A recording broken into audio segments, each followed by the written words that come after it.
Ini saya berikan ijazah ya, untuk meringankan persoalan hidup. Satu, yang ini tadi, jaga rahmat Allah.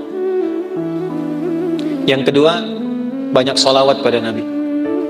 Allahumma salli ala sayyidina.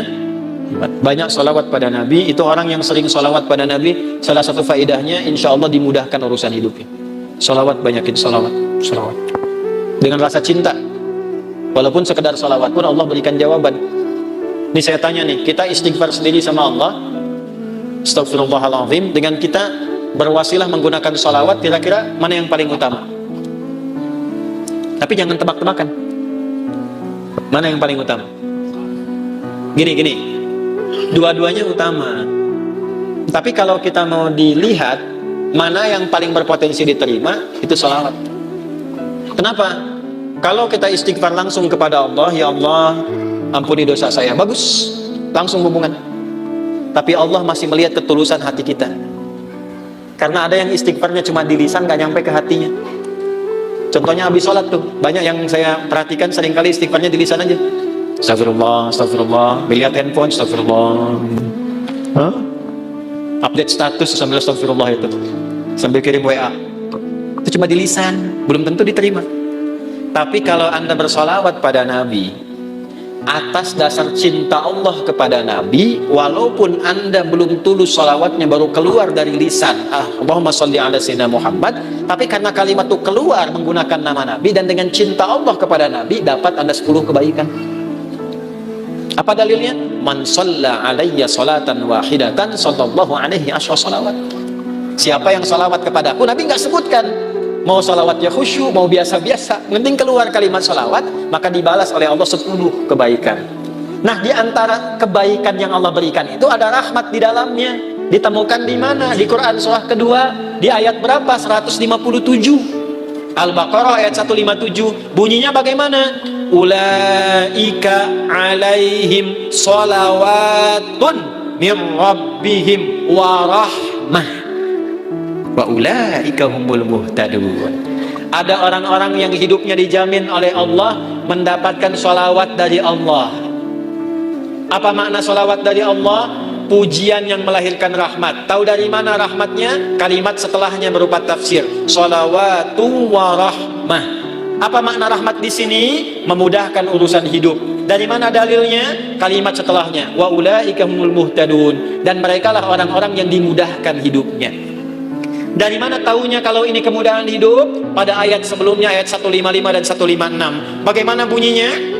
وَلَنَبْلُوَنَّكُمْ بِشَيْءٍ مِنَ الْخَوْفِ وَالْجُوعِ وَنَقْصٍ مِنَ الْأَمْوَالِ وَالْأَنْفُسِ وَالثَّمَرَاتِ وَبَشِّرِ الصَّابِرِينَ الَّذِينَ إِذَا أَصَابَتْهُمْ مُصِيبَةٌ قَالُوا إِنَّا لِلَّهِ وَإِنَّا إِلَيْهِ أُولَئِكَ عَلَيْهِمْ صَلَوَاتٌ مِّن رَّبِّهِمْ وَرَحْمَةٌ wa ulaika humul muhtadun. Duhai kalian yang hidup, aku akan uji dengan berbagai ujian supaya membuat hidup kalian berkualitas, kalian lebih baik lagi. Ujian itu satu bentuknya kekhawatiran. Sekarang pun ada yang khawatir kapan Ustadz selesai ngajarnya. Walju, karena saya mulai lapar. Wa naqsi minal amwal, ongkos sudah mulai berkurang. Wal anfus, ada yang sakit, ada yang meninggal. Wa thamarat, ada yang hasil kerja kerasnya dibawa orang. Wa basyiris sabirin, berbahagialah orang sabar. Bagaimana cara sabar?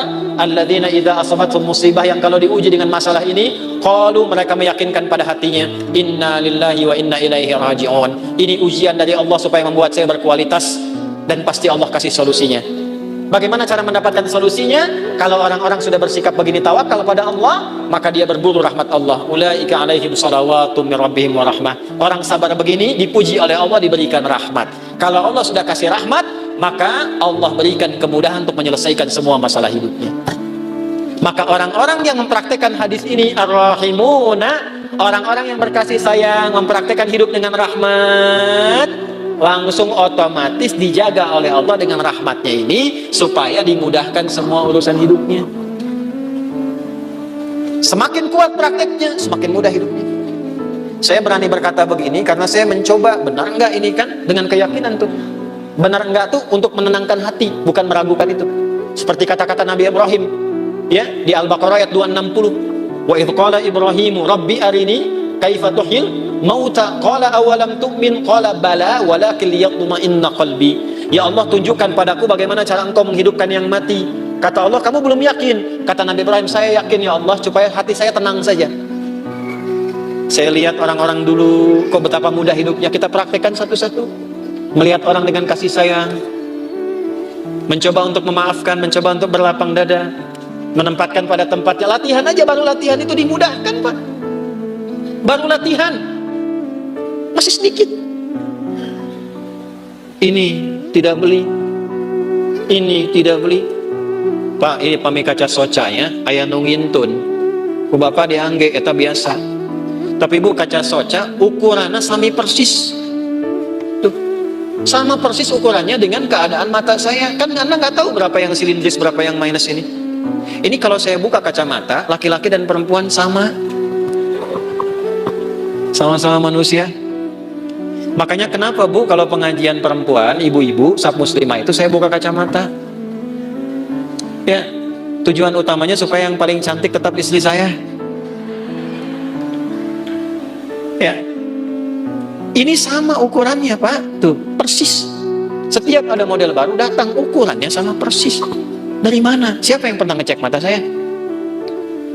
Ini dapat hadiah juga, Allah kasih baju, kos kaki sampai ke sepatu.